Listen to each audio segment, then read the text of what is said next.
ಬಾಬಾ ಸಾಹೇಬ್ ಅಂಬೇಡ್ಕರ್ ಅವರ 69ನೇ ಪುಣ್ಯ ಸ್ಮರಣೆಯನ್ನ ಇವತ್ತು ಪ್ಯಾಲೇಸ್ ಗ್ರೌಂಡ್ ಅಲ್ಲಿ ಬಹಳ ಅದ್ಭುತವಾಗಿ ಇವತ್ತು ಕಾರ್ಯಕ್ರಮ ನಡೆಸ್ಕೊಂಡಿದ್ದಾರೆ. ಇವತ್ತು ಬಾಬಾ ಸಾಹೇಬರು ವಿಷ ಕುಡಿದು ನಮ್ಗೆ ಅಮೃತ ಕೊಟ್ಟಿದ್ದಾರೆ. ಈ ಅಮೃತದ ಪಾಲು ಎಲ್ಲೋ ಒಂದ್ ಕಡೆ ಶ್ರೀಮಂತರ ಪಾಲಾಗಿದೆ.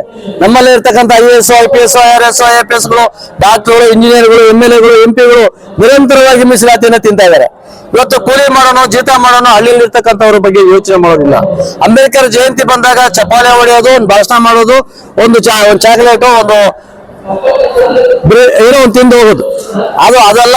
ಇವತ್ತು ಬಂದು ಏನೋ ಕಥೆಗಳು ಹೇಳೋದು ಬೇಡ, ಏನು ವಾಸ್ತವ ಇದೆ. ಇವತ್ತು ಬಾಬಾ ಸಾಹೇಬ್ ಕೊಟ್ಟಿರ್ತಕ್ಕಂಥ ಮೀಸಲಾತಿಯನ್ನ ದುರ್ಬಳಕೆ ಆಗ್ತಾ ಇರ್ತಕ್ಕಂಥದ್ರ ಬಗ್ಗೆ ಅಂಬೇಡ್ಕರ್ ಸ್ಮರಣೆ ಆಗ್ಬೇಕಾಗಿದೆ.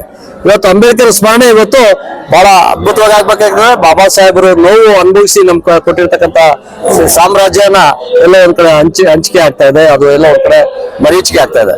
ನಾನ್ ಕೇಳೋದಿಷ್ಟೇನೆ, ಇವತ್ತು ಬಾಬಾ ಸಾಹೇಬರ ವಿಚಾರದಲ್ಲಿ ಇತ್ತೀಚೆಗೆ ನಮ್ಮ ರಾಜ್ಯದಲ್ಲಿ ಒಂದು ಘಟನೆ ಆಗಿದೆ.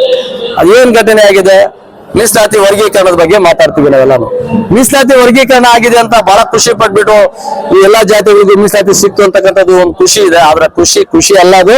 ಆ ಖುಷಿ ಆಗ್ಬೇಕಾಗಿದ್ದು ವಿದ್ಯಾಭ್ಯಾಸ ಮತ್ತು ಉದ್ಯೋಗಕ್ಕಾಗಿ ಅಲ್ಲ, ಅದಾಗ್ಬೇಕಾಗಿದ್ದು ಪೊಲಿಟಿಕಲ್ ರಿಸರ್ವೇಶನ್ ನಮ್ಗೆ ಅವಶ್ಯಕತೆ ಇದೆ, ಆರ್ಥಿಕ ಮೀಸಲಾತಿಯನ್ನು ಅವಶ್ಯಕತೆ ಇದೆ.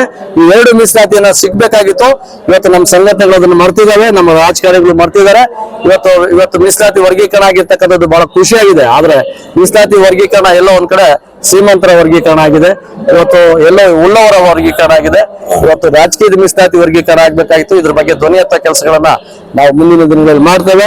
ಇಡೀ ಅಖಿಲ ಭಾರತ ದಲಿತ ಕ್ರಿಯಾ ಸಮಿತಿ ರಾಷ್ಟ್ರಾದ್ಯಂತ ಇದ್ರ ವಿಷಯಗಳಲ್ಲಿ ನಾವು ಸಂಘಟನೆ ಮಾಡ್ತಾ ಇದೀವಿ. ಆದ್ರೆ ರಾಜ್ಯದಲ್ಲಿ ಮೀಸಲಾತಿ ವರ್ಗೀಕರಣ ಆಗಿರೋದ್ರ ಬಗ್ಗೆ ಬಹಳ ಖುಷಿ ಪಡ್ತಾ ಇರ್ತಕ್ಕಂಥವ್ರಿಗೆ ಸತ್ಯ ತಿಳಿಸಬೇಕಾದ ಅನಿವಾರ್ಯತೆ ಇದೆ ಅಂತ ಹೇಳಿ ನಾನು ಮಾತಾಡಿ ಮುಗಿಸ್ತೇನೆ. ಜೈ ಭೀಮ್, ಜೈ ಭಾರತ್.